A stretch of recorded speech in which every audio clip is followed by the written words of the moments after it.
Hello, कैसे हैं आप सभी लोग। मैं उम्मीद करता हूं कि आप सभी लोग काफ़ी अच्छे होंगे। दोस्तों, आज मैं डिस्कस करने जा रहा हूं आरबीआई असिस्टेंट मेंस की स्ट्रेटजी।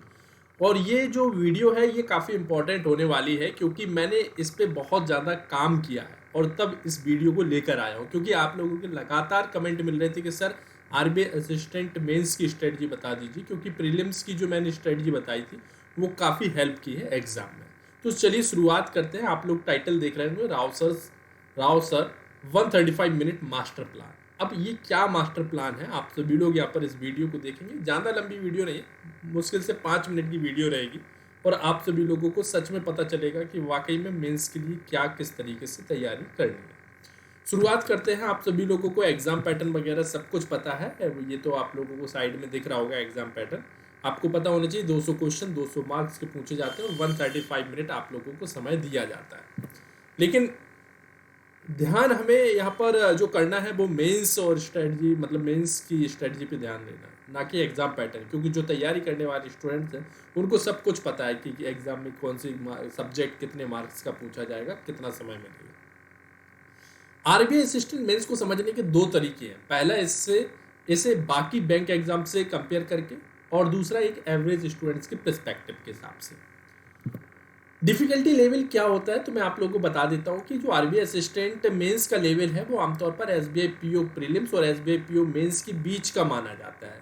ठीक है ना, एसबीआई पीओ मेंस से थोड़ा सा इजी मान सकते हो और एसबीआई पीओ प्रीलिम्स से थोड़ा सा हाई मान सकते हैं, मतलब इसीलिए बीच का बोल देते हैं। एसबीआई क्लर्क मेंस से थोड़ा टफ माना जाता है, लेकिन ओवरऑल लेवल समझने से ज़्यादा ज़रूरी है। सेक्शन वाइज एनालिसिस मैं आप लोगों को बता देता हूँ कि किस तरीके से कौन सा सब्जेक्ट किस तरीके से पूछा जाता है। जैसे आप लोग यहाँ पर ध्यान से देखिए, क्वांटिटेटिव एप्टीट्यूड दिख रहा है, मैथ्स जो है वो टफ पूछी जाती है। इसमें आप लोगों को बता देता हूँ कि कौन सा सब्जेक्ट का किस तरीके का वेटेज रहता है, क्या मतलब क्या लेवल रहता है। तो क्वांटिटेटिव एप्टीट्यूड मैथ्स की बात करूँ तो टफ होती है। जीए की बात करूँ तो टफ कभी कभी एसबीआई पीओ लेवल तक भी पहुँच जाती है लोग, लेकिन रीजनिंग हमेशा जो देखी गई वो इजी टू मॉडरेट देखी गई है। और इंग्लिश की भी बात करूँ तो इजी टू मॉडरेट देखी गई है। कंप्यूटर की भी बात करूँ तो इजी है। कंप्यूटर को इग्नोर मत करना, बहुत से स्टूडेंट्स कंप्यूटर को इग्नोर करके जाते हैं। इग्नोर करने की ज़रूरत नहीं है क्योंकि बहुत इजी पूछा जाता है। एवरेज कैंडिडेट पर्सपेक्टिव के हिसाब से अगर आप बिगिनर हो और मेंस थोड़ा चैलेंजिंग लगेगा, क्योंकि अगर आप लोगों को स्टार्टिंग किसी आपने अभी तक कोई एग्ज़ाम नहीं दिया और पहली बार ये एग्ज़ाम दे रहे हो तो थोड़ा सा लगेगा कि यार पेपर टफ है, समय कम है, खासकर मैथ्स और जीएस सेक्शन में। आप लोगों को बता देता हूँ कि प्रीलिम्स क्लियर करना काफ़ी नहीं है, मेंस क्लियर, क्योंकि बहुत से स्टूडेंट्स प्रीलिम्स क्लियर कर लेते, मेंस नहीं निकाल पाते क्योंकि मेंस की स्ट्रेटजी में फोकस नहीं करते। अगर आपने एसबीआई पीओ, आईबीपीएस पीओ और क्लर्क एग्जाम दिए तो ज़्यादा स्ट्रगल करने की ज़रूरत नहीं है। आपको मॉक टेस्ट और रिवीजन करना है बस। कंप्यूटर नया लग सकता है लेकिन इजी स्कोरिंग है। सेक्शन वाइज स्ट्रेटजी में आपको बता देता हूँ कि क्वांट में आपको क्या पढ़ना है, डेली क्या प्रैक्टिस करनी है, जो फोकस करना है वो डीआई पे फोकस करना है। अर्थमेटिक में आप लोगों को पता है वही मेन टॉपिक्स होते हैं, परसेंटेज हो गया, प्रॉफिट लॉस हो गया, टाइम एंड वर्क।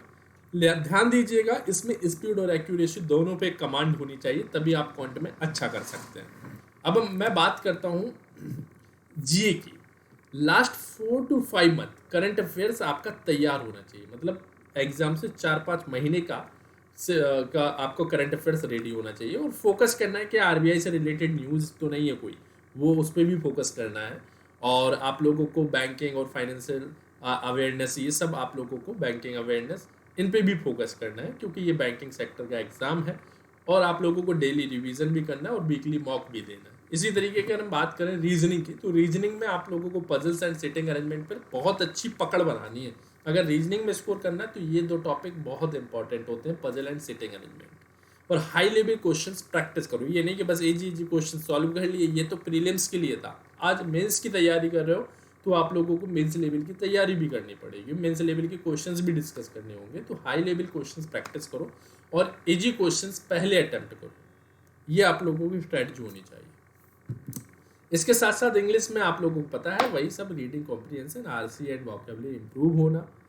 ठीक है, वोकैबुलरी आप पे फोकस करना और एरर डिटेक्शन फिलर्स प्रैक्टिस करना, ये आप सभी लोगों को पता है इंग्लिश में। ये आप लोगों को स्क्रीन पे भी दिख रहा है, इन सब टॉपिक्स पे अगर फोकस करोगे तो इंग्लिश हो जाएगा। इंग्लिश का भी लेवल ज़्यादा नहीं होता, AG2 मॉडरेट रहता है। इसी तरीके से अगर हम बात करें कंप्यूटर में बेसिक टॉपिक्स वही है, MS ऑफिस हो गया, इंटरनेट, हार्डवेयर, सॉफ्टवेयर, इनके बारे में अगर आप लोग पढ़ लेंगे तो आप लोगों का अच्छा स्कोर हो जाएगा।